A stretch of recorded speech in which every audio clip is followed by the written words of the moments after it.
Hey friends, I hope you are all doing well. My name is Mary Levins and I am a second-year staff here at Wilderness Trail. Thinking back on past hikes with Wilderness Trail is one of my favorite things to do, and it is always something that brings so much joy to my life, especially when I am sad. During this time of being stuck at home, I have found myself reflecting on past hikes that I have taken.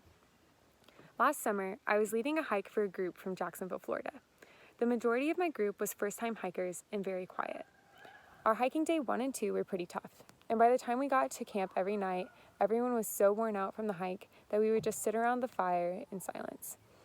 I've been on many hikes and knew that there is always a moment where the group comes together, but I was doubting myself and wondering if the group was ever going to get there. I was convinced that we would go the entire week without anyone talking. Night 3, we were staying at Scales. Scales is an iconic campsite for Wilderness Trail. It is a big open field in the highlands that overlooks the mountains. Ponies will come and run around the outside of the fenced-in field, and sunsets are incredible. That night, God blessed us with a perfect view and an amazing sunset. My hikers took advantage of golden hour by having a photo shoot.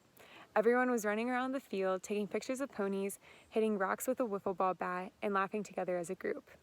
After 3 days of hiking, we had finally opened up as a group and were building deep connections. We went into hiking day 4 with new, uplifted spirits and an unbreakable bond.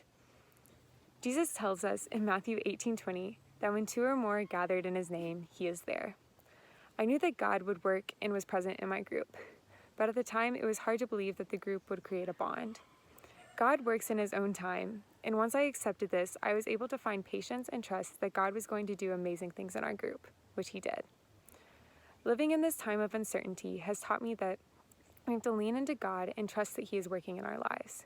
During that week on trail, I found myself waiting for something big to happen in my group. Our world is currently waiting to see what God is going to do in these times. It can be hard to understand why we are facing troublesome times in our world, and it can be difficult to see where God is moving in it. Oftentimes, we find ourselves wanting to rush God's timing. We want things to happen in our own time. By waiting on God, the moments that he brings are all the more sweeter. When we face times of uncertainty and are struggling to understand God's timing in our lives, we can remember that we serve a God that is so magnificent that he produces hope through our sufferings.